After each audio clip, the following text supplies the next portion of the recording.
Let's talk about shopping. Not for groceries or the latest gadgets, but for something far more significant: warships.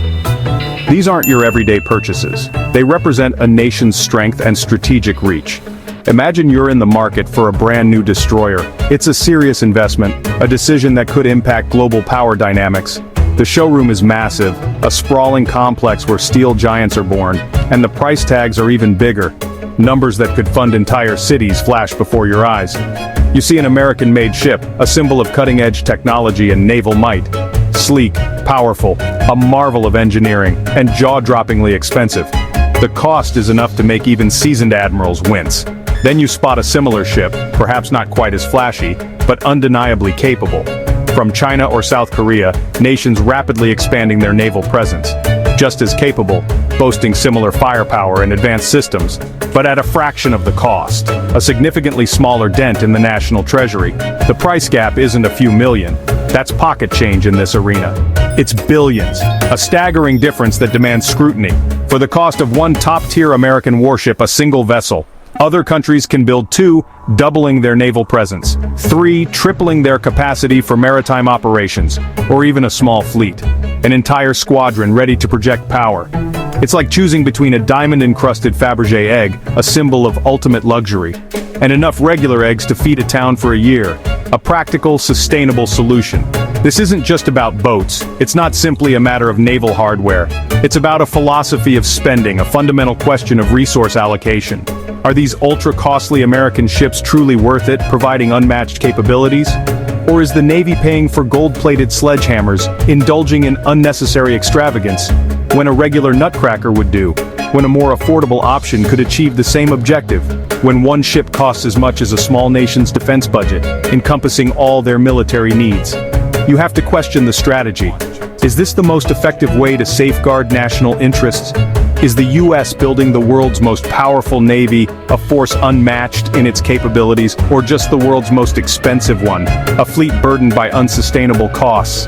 The answer isn't just about national pride, it goes beyond waving the flag. It's about real-world capability and value. It's about ensuring that every dollar spent contributes to genuine security. This is a multi-billion-dollar question, a debate that shapes the future of naval power, with serious implications for national security and global stability. And the answers so far? What does the data reveal about this spending disparity? Let's just say they're raising eyebrows. The numbers paint a concerning picture. Enter Donald Trump, a man who loves things big, bold, and best. His vision for the U.S. Navy? A fleet so advanced it would make Poseidon jealous. He championed ships like the Zumwalt-class destroyers and the USS Gerald R. Ford, technological marvels with price tags to match. The idea: build the most powerful navy on Earth, no matter the cost. Trump's goal was a 355-ship navy, not just in numbers, but in sheer technological dominance. These ships were statements, floating proof of American might. But advanced often means expensive, and sometimes unreliable. The pursuit of cutting-edge tech led to ships that cost billions, took years to build, and faced constant technical hiccups. It's easy to be dazzled by the latest gadgets, but when each ship is a budget buster, you have to ask, is it worth it? Sometimes the quest for the best overshadows the need for enough. The receipts, they're eye-watering, and the trade-offs are real. Let's get specific and really break down the numbers. The USS Gerald R. Ford, a marvel of modern engineering, cost about $13 billion. It's a staggering sum. For that kind of money, you could buy 26,000 Ferraris. Imagine the possibilities. Or completely fund a medium-sized city's entire infrastructure development for a decade, improving roads, bridges, and public services. Now let's shift our focus and look at China's Type 055 destroyers. These are modern, powerful warships, and they come in at about $1 billion each. A significant difference in cost. Now consider the price of one Zumwalt-class destroyer, a ship known for its advanced but expensive technology. For the price of that single Zumwalt, China could potentially build 7 or even 8 Type 055s. That's a considerable difference in naval presence. What about South Korea's Sejong the Great-class destroyers? How do they factor into this equation? They also come in at around $1 billion each, placing them in a similar cost bracket as the Chinese Type 055. The U.S. ships are undeniably packed with unique and cutting-edge tech. stealth hulls designed to evade detection, and electromagnetic catapults, revolutionizing aircraft launch capabilities. But these advanced features come with massive development and implementation costs, often leading to frequent delays and budget overruns. Sometimes the advanced systems are so incredibly expensive to maintain and operate, the Navy finds itself in a position where it can't even afford to fully utilize them, a situation that raises serious questions about resource allocation. A prime example is the Zumwalt's advanced gun system and its specialized, incredibly costly ammo. Asian navies, on the other hand, tend to prioritize the use of proven, reliable tech and focus on building in bulk to maximize their fleet size. It's a bit like one car brand selling a luxury SUV loaded with every conceivable option for $200,000, while another offers a similar, perfectly capable model for a much more accessible price of $30,000. You really start to wonder, what are you truly paying for? And are those extra features truly worth the massive price hike? Is the marginal increase in capability and performance truly worth the exponential jump in price and the strain on resources?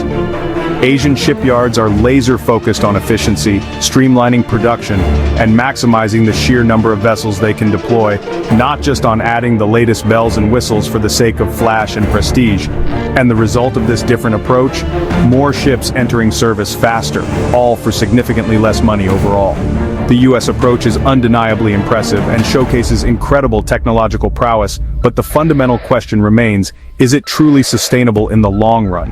When your rivals can build entire fleets of capable warships for the price of just a few of your superships, the math starts to look very different. Inevitably, the balance of power starts to shift, and the strategic landscape changes. The core question isn't solely about the absolute quality of individual ships, it's also fundamentally about quantity and the strategic advantages that come with fielding a larger fleet. And right now, when we look at the global naval landscape, Asia is catching up fast, rapidly closing the gap in naval power and influence. Why are American warships so expensive? Bureaucracy is a big reason. Designing and building a US Navy ship is a maze of committees and paperwork. Then there's the obsession with custom, cutting-edge tech, unique systems that drive up research and development costs. Instead of using proven, off-the-shelf parts, the US often starts from scratch. It's like building a custom supercar instead of buying a reliable sports model. Meanwhile, countries like China and South Korea standardize designs and build in series, learning and improving with each ship. This assembly line approach slashes costs and speeds up production. The US defense industry is also less competitive, with only a few major shipbuilders and higher labor costs. Political pressures to spread jobs across states add more complexity and inefficiency. The result? Ships that are expensive, slow to build, and sometimes over-engineered. Efficiency takes a back seat to innovation in politics, and the price tag keeps climbing. Trump loved showcasing these billion-dollar ships, calling them the best in the world. He'd stand on their decks, touting their technology and American superiority. The message, if it costs more, it must be better. The USS Gerald R. Ford was hailed as the largest and finest ship ever built. Even when he questioned new tech like electromagnetic catapults, the focus was always on having the most impressive hardware. These ships became symbols of national pride and power, crowd pleasers for sure, but world-leading can also mean world-leading in cost. Critics pointed out the opportunity cost. Could the Navy have more ships or better maintenance if it chose less extravagant designs? It's the classic dilemma, one super expensive basket or many reliable ones. Trump's answer was clear, go big, go bold, and spare no expense, but the bill is staggering. While the US continues to invest in building a limited number of high-tech, cutting-edge ships, often at staggering costs, across the Pacific, Asia is churning out warships at a record-breaking pace and remarkably low cost. Their shipyards are buzzing with activity. China's Navy has exploded in size over the last decade, rapidly moving from a primarily coastal defense force to a Navy with true global power projection capabilities in just a few short years. Their secret to this rapid expansion? Standardization of design and efficient mass production techniques. They perfect a design, ensuring it meets all operational requirements, then build dozens, sometimes even more, making their shipyards incredibly efficient and significantly driving down overall production costs. South Korea is employing a similar strategy, leveraging its already well-established commercial shipbuilding expertise to their advantage.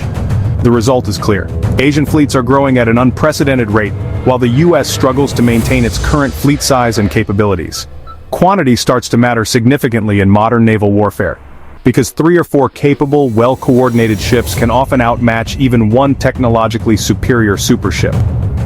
A bigger fleet also translates to greater presence, increased operational flexibility, and enhanced overall resilience in the face of potential threats. If one ship is temporarily out of action due to damage or maintenance, there are always plenty more available to readily fill the gap and maintain operational readiness. This rapid and cost-effective shipbuilding trend is fundamentally shifting the global naval balance of power. The US Navy still undoubtedly possesses some of the most technologically advanced ships in the world, but the sheer numbers of Asian naval vessels are rapidly catching up, closing the gap. The central question now becomes, is it ultimately better to have a smaller number of incredibly expensive, gold-plated giants, or a larger fleet comprised of more reliable, cost-effective, and readily available workhorses? The answer to this critical question could very well reshape the geopolitical landscape of the world's oceans for decades to come. So, where does this leave the US Navy? With some of the world's most impressive and expensive ships, but not enough of them. High costs mean fewer ships, making it hard to meet global commitments. Losing a $13 billion ship isn't just a tactical loss, it's a national budget crisis. The more expensive the ship, the less likely it is to be risked in combat. It's like owning a priceless vase you're afraid to use. Meanwhile, Asian navies are building more ships faster and cheaper. The US faces a tough choice: unbeatable ships or unbeatable bills? Is technological supremacy worth shrinking the fleet? Asian navies show there's another way: capable, modern ships built efficiently. The multi-billion-dollar question: which approach will win the next era of naval power?